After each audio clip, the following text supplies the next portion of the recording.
Did you know that if you don't have your own prenup, the government has already written one for you?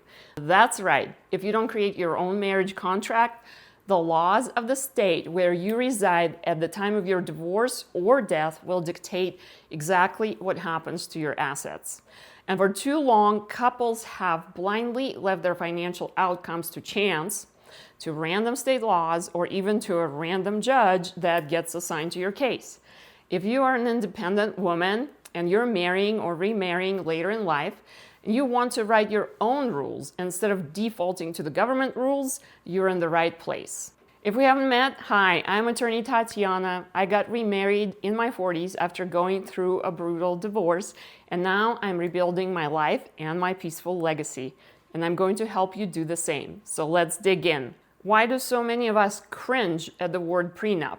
Let's talk about what has happened over the past 100 years. Historically, a prenup was usually a device that a wealthy husband-to-be would use with a wife who was significantly less well off. And because of this rich husband, poor wife dynamic, many women came to associate having a prenup with feelings of inferiority, embarrassment, and even shame. It felt like admitting a lower status. But over the last 10 years or so, there has been a massive shift in our society.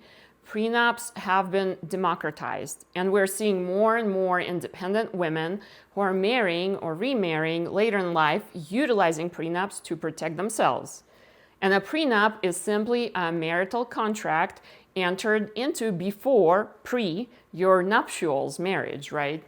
There is absolutely nothing shameful, embarrassing, or mean about taking charge of your life and your income and your assets. In the United States, marriage is governed legally at the state level, and every state has different laws, slightly different. And if you don't have your own marriage contract, the government's default contract steps in. So if you go through a divorce, the dissolution of your marriage is governed by the laws of the state where you reside at that time. And similarly, if one of you dies, the laws of that state are going to govern what happens to your property and how your surviving spouse relates to that property. And you might think, okay, well, I have a will, and that's great. But generally, you cannot disinherit your spouse, and state law has specific provisions about that. This is exactly why prenups are gaining so much popularity, because couples are saying enough with the random outcomes. They don't want their future decided by chance, by the state they happen to live in, or by a random judge that gets assigned to their case. They want to write their own rules for marriage, for divorce, and even for death. Now, if you're a Christian, you might be thinking that prenups are just not something that Christians do. You might be wondering, isn't a prenup unbiblical? Because the Bible says the two shall become one flesh. If you go to a random pastor, they might tell you that private marriage contracts are wrong. But let's look at the history. In the time of Jesus, the Jews entered into private marriage contracts called the ketubah on a regular basis. The government was not involved, so individuals had to make their own private marital agreements. It was only much later in history, with the rise of the Catholic Church, that church law, or canon law, took over governing marriages. And then even later on, around the 18th century, with the Enlightenment, we have civil governments who started spreading into family law and taking over marriage contracts. And that's where we ended up basically in our modern times. And it makes absolutely no sense to say that writing your own private marriage contract is unbiblical, but relying on a default government contract drafted by strangers in the state legislature is somehow biblical.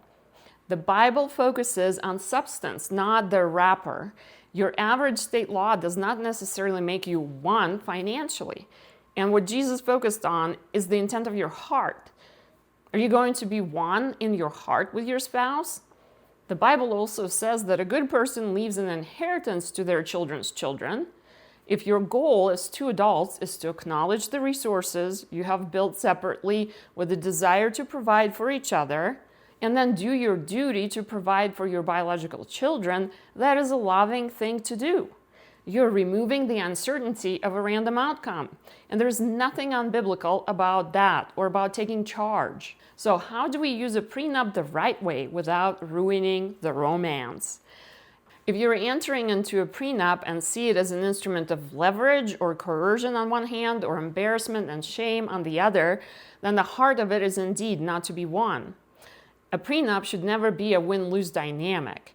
You have to reframe the prenup as an empowering negotiation tool, and it's designed for a win-win agreement. Even if you're coming into the marriage with different financial situations, you can use the prenup to negotiate. And the best part, you don't have to fight it out at the kitchen table. You just let the lawyers handle it. You delegate the stress, let the lawyers duke it out, and they can negotiate for a win-win for you. And we're going to get into the nitty-gritty of prenups and different conditions in subsequent videos. If you have specific questions about what goes inside a prenup, then leave them in the comments right now, and I will make a video addressing it. And remember, even though I am a licensed attorney, I am not your attorney, and everything I say here is purely for educational purposes. If you really want to take charge, then you should contact a local attorney, or even better, check out Hello Prenup platform. And if you happen to be in Utah and Idaho, you can even look me up on that platform and hire me to be your prenup attorney. Until next time, I'm Attorney Tatiana. Bye.